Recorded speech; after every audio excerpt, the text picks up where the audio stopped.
بسم الله الرحمن الرحيم. نحمده ونصلي على رسوله الكريم. قال النبي صلى الله عليه وسلم: اتق الله حيث ما كنت. نبی کریم صلی الله علیه و سلم می فرماید که از الله بترس، مخالفت امر الله تبارک و تعالی را نکن، اطاعت الله تبارک و تعالی را لازم بگیر. در هر جا و در هر مکان و در هر زمانی که باشی تو کامیاب هستی. برادر محترم، خواهر محترم، وقتی که انسان اطاعت کننده الله باشه، برای الله خود مطیع باشه، اطاعت کننده باشه، باور کنین که دنیا و آخرت ازی خوشحال می باشه. در دنیا هم اطمینان قلبی برش حاصل میشه، در دنیا هم مطمئن می باشد و در آخرت هم سرخرو و کامیاب و رستگار می باشد. فکر بکنید گناه حیثیت یک مرض خارش را دارد. یک انسان اگر به مرض خارش و به مرض جلدی مبتلا باشد، وقتی که خود را می خاراند ایره خوش میه، حتی در به حدی می رسد که بدن ازو این محیصه بدن ازو خون میشه یا زخم میشه. بعدن که ای از خاریدن بدن خود فارغ شود، درد و سوزشی اینمو مقام برش حاصل میشه، خواب از پیش میره، راحت از پیش میره. در وقتی که ای بدن خود میماله، در او ساعت تو را خوش میه و دلش میخواه که هنوز بماله امو جای را. گناه همچنان اینمیطور است. وقتی که انسان گناه میکنه، در حالتی که در گناه آغشته باشه، گناه را انجام میدهد، انسان بسیار خوش میباشد. شیطان او را وعده های کاذب میدهد، گناه را برش خوشنما و زیبا نشون میده. گناه در حالتی که مبتلا در گناه است، این گناه برای خوب معلوم میشه و این برش از پیش لذت میبره.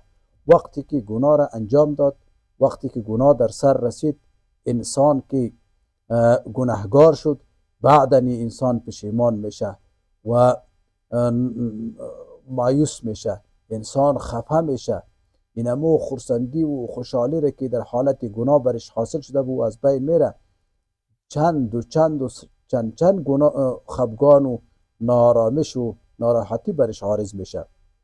همچنان که در دنیا چطور بعد از گناه گناهی اینم قدر پیگردی بد دارد، در آخرت هم انسان مورد قهر و غضب الله تبارک و تعالی قرار میگیرد. پس برادر محترم، همیشه که گناه از پیش سر میزنه، زود و عجله کن، توبه بکش، توبه کن برای الله تبارک و تعالی. خداوند متعال تواب است، رحیم است. الله تبارک و تعالی به توبه بنده خود اینقدر خوشحال میشه که در احادیث میگه که اندازه نداره. همیشه توبه‌گار باشیم برای الله تبارک و تعالی. وقتی که ما تقوا را پیشه بگیریم، خدا ترسی را پیشه بگیریم، از الله خود، از مولای خود بترسیم، در هر جا و در هر مقام باشیم، عزت دنیوی و اخروی نصیب ما میشه. در دنیا هم عزتمند می باشیم، در آخرت هم عزتمند می باشیم. پس برادر محترم، خواهر محترم، باید که از گناه دوری کنیم.